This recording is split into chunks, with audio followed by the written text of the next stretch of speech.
अस्सलाम वालेकुम दोस्तों, कैसे हैं आप लोग। वीकेंड का दिन है, वॉल्यूम मार्केट में कम है, बट नया वीक स्टार्ट होने से पहले ज़रूरी है कि हम मार्केट को एनालाइज करें और देखें कि इस टाइम फंडामेंटली टेक्निकली क्या चल रहा है मार्केट के अंदर। दोबारा मार्केट जब ओपन होती है तो मार्केट हमें किस तरफ जो है जाती हुई दिख सकती है। और बिटकॉइन को और डिफरेंट ओल्ड कॉइन्स को भी डिस्कस करेंगे। इसके अलावा फंडामेंटली भी देखेंगे कि मार्केट में क्या चल रहा है। तो यहाँ पर जो बड़ी पहले खबरें हैं हम उनको देख लेते हैं, उसके बाद फिर आते हैं टेक्निकल चार्ट के ऊपर। और यहाँ पर सबसे बड़ी खबर जो मार्केट में मौजूद है वो आप जानते हैं कि ईरान और यूएसए की वॉर है। जो कुछ उसको लेकर खबरें आ रही हैं, मार्केट जो है शॉर्ट टर्म में उसी को फॉलो कर रही है।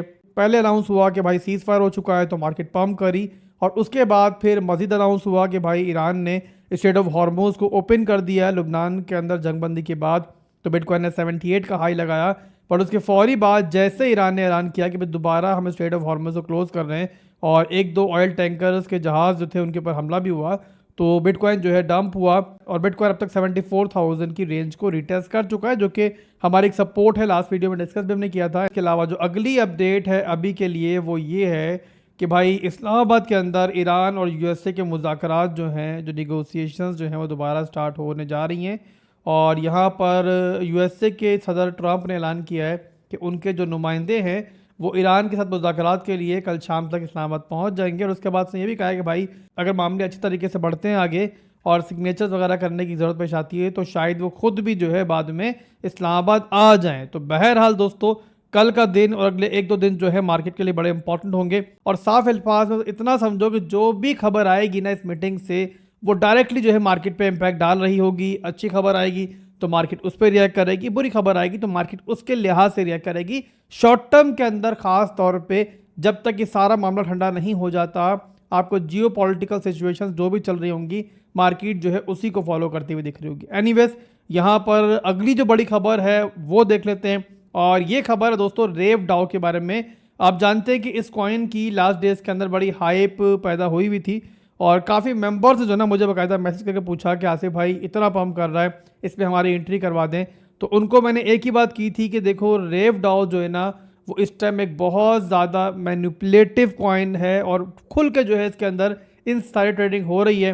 और इसमें जो है ना एक्चुअल में रिटेल मनी को यहाँ पर जो है फंसाने के लिए ट्राई हो रही है और बाद में जो है ये मार्केट मेकर्स जो है उन्हीं के प्रॉफिट बुक करेंगे। तो बहरहाल वैसा ही हुआ।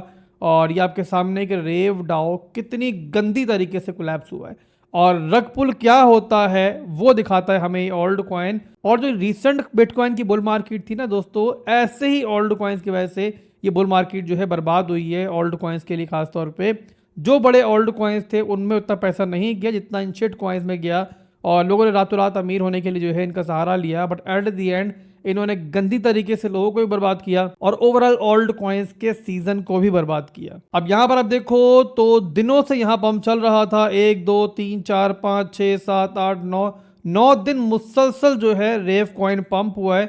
और अगर हम देखें जो लो से इसने हाई लगाया है तो लगभग यहाँ पर देखो तो 4000% से ऊपर ये पंप हुआ है। और उसके बाद जो डंप हुआ है वो भी आपके सामने यहाँ पर तकरीबन 100% से ज़्यादा का डंप आया है। यानी कि किसी बेचारे ने अगर यहाँ पैसा लगाया होगा हाइप में आके, फोमो में आके, तो इस टाइम जो है वो करीब करीब जो है अपने पैसे को जीरो होता हुआ देख रहा होगा। और इसी को लेकर बाइनेंस और बिटगेट एक्सचेंज ने रेव डाओ के अगेंस्ट जो है वो इन्वेस्टिगेशन स्टार्ट की थी। और बाइनेंस का और बिटगेट का एक कहना था कि उनको लगता है कि रेव डाओ की जो मैनेजमेंट है वो जो है इस मैनिपुलेशन में मुलव्वस है और पहले उन्होंने जानबूझ के इसको पंप करवाया और इसमें हाइप क्रिएट की और उसके बाद जब लोगों ने अपना पैसा डाला तो इन्होंने जो है उनके ऊपर डंप कर दिया। बट यहाँ पर रेव डाओ की तरफ से जो है इन तमाम मैनिपुलेशंस को डिनाई किया गया है और उन्होंने कहा है कि हमारा इसमें कोई हाथ नहीं है, ये बिल्कुल जो है नेचुरल ट्रेडिंग थी, इन नेचुरल तरीके से पंप हुआ रेव डाओ और उसके बाद जो है लोगों ने प्रॉफिट बुकिंग की तो इतना गिर गया, जो कि जाहिर सी बात है भाई झूठ है, क्लियर झूठ है। इस तरीके से नहीं होता अगर नेचुरल ट्रेडिंग चल रही हो। और बहरहाल यहाँ पर कुछ ना कुछ तो ज़रूर गंद हुआ है इसके अंदर। और बहरहाल यहाँ पे एक्सचेंजेस को भी चाहिए, खास तौर पे इतनी बड़ी एक्सचेंजेस को, कि यहाँ पे किसी भी कॉइन को लिस्ट करते हैं तो पहले थोड़ा जो है ना उसकी क्रेडिबिलिटी चेक कर लें। एनीवेज, यहाँ पर दोस्तों जिन लोगों को नुकसान उठाया है उनको यहाँ एक बड़ा सबक तो मिला होगा, चाहे ये सबक जो है काफ़ी महंगा है। बट बहरहाल मार्केट जो है बहुत ब्रूटल है और जब रगड़ने पे आती तो ऐसा ही रगड़ती है, खासतौर पे उन लोगों को जो अपने रिस्क मैनेज नहीं करते। इसके बाद दोस्तों यहाँ पर चलते हैं बहरहाल अपने चार्ट्स की तरफ और पहले हम देख लेते हैं बिटकॉइन को, उसके बाद डिफरेंट ओल्ड कॉइन्स देखूंगा मैं आज की वीडियो के अंदर। बिटकॉइन जो कि मार्केट का किंग है इसको हमेशा पहले डिस्कस करना चाहिए, क्योंकि इससे जहाँ पे जाना है बाकी मार्केट को वहीं पे नॉर्मल लेके जाना है। अब यहाँ बिटकॉइन का चार्ट मैंने ओपन कर लिया है। बिटकॉइन यहाँ पे चल रहा है इस टाइम 76,000 के अराउंड, और ये भी एक छोटा सा पंप आपको दिख रहा है। ये इसी खबर की वजह से दिख रहा है जो बताई है मैंने भी आपको, कि इस्लामाबाद के अंदर जो है कल मीटिंग होने जा रही है, और जहां से बाउंस कर रहा है इस टाइम ये पूरे का पूरा एरिया जो है इसका 4 घंटे के अंदर जो है स्ट्रॉन्ग लो का रीजन है। जो बेहतर सपोर्ट थी बहरहाल थोड़ी सी नीचे थी, लगभग यहाँ पे 74,400 से लेके 73,700 की, बट बहरहाल थोड़ा सा ऊपर ही ये इस टाइम पंप करता हुआ दिख रहा है। यहाँ बहरहाल आप इस पर नजर रखो, अगर ये 76 का एरिया दोबारा इस तरीके से रिक्लेम करता है, क्लोजिंग करता है, तो फिर जो है आप एक्सपेक्ट कर सकते हो कि दोबारा ये ऊपर जाके 77,000 से लेके 78,000 के एरिया को रिटेस्ट कर सकता है। इसके अलावा अगर यहाँ से दोबारा रिजेक्शन आपको दिखती है और यहाँ पर आपको दिखता है, ये एरिया है जो मेरे लिए एरिया ऑफ इंटरेस्ट रहेगा, और यहाँ पर आप चाहो तो अपनी रिस्क मैनेज करके जो है एक ट्रेड वगैरह ले सकते हो, और उसके बाद जब ये मीटिंग हो रही होगी तो उसका जो भी फैसला आएगा उसके हिसाब से आप लोग ट्रेड को मैनेज कर लेना। अगर आपको दिखे कुछ बुरी खबर आ रही है तो प्रॉफिट बुक करना, अदरवाइज अगर अच्छी खबर आए तो फिर चाहो तो उस ट्रेड को कंटिन्यू रखना। अभी के लिए बिटकॉइन के अंदर ज़्यादा हमें डिटेल में जाने की ज़रूरत नहीं है। लास्ट 2 to 3 डेज में बहुत डिटेल से डिस्कस कर चुके हैं।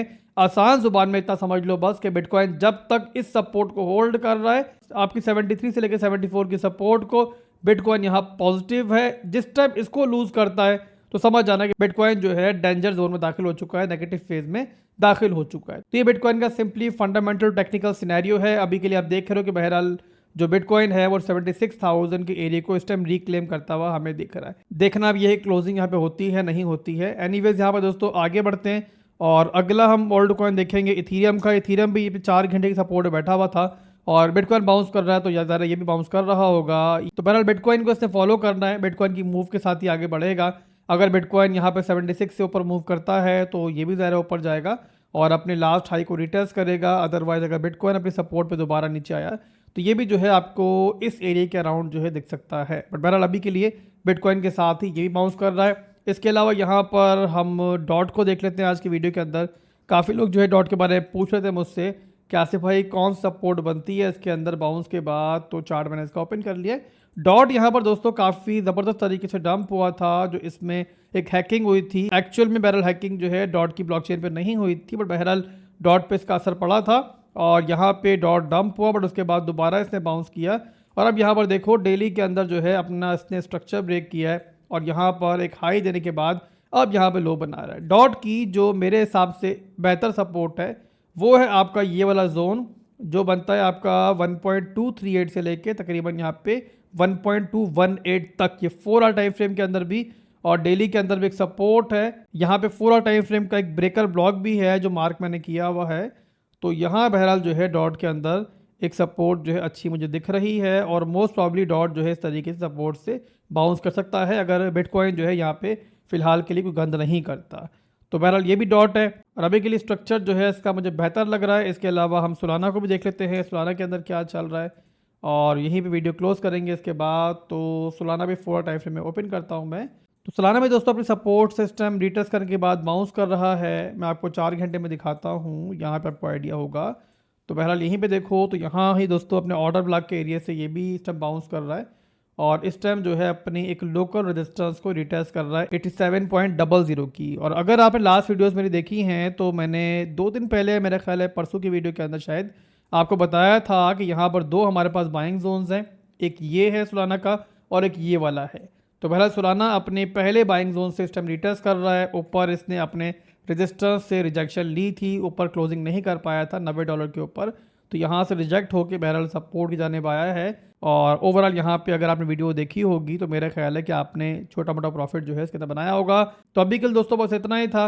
आज की वीकली क्लोजिंग जो है वो काफ़ी इंपॉर्टेंट रहेगी, और मैक्रो की कैंडल जो है काफ़ी कुछ जो है हमें क्लियर करती है मार्केट के बारे में, तो उसका मुझे इंतज़ार है। मिलते हैं इंशाल्लाह बहुत जल्द, और मत रखिएगा। अल्लाह हाफिज़।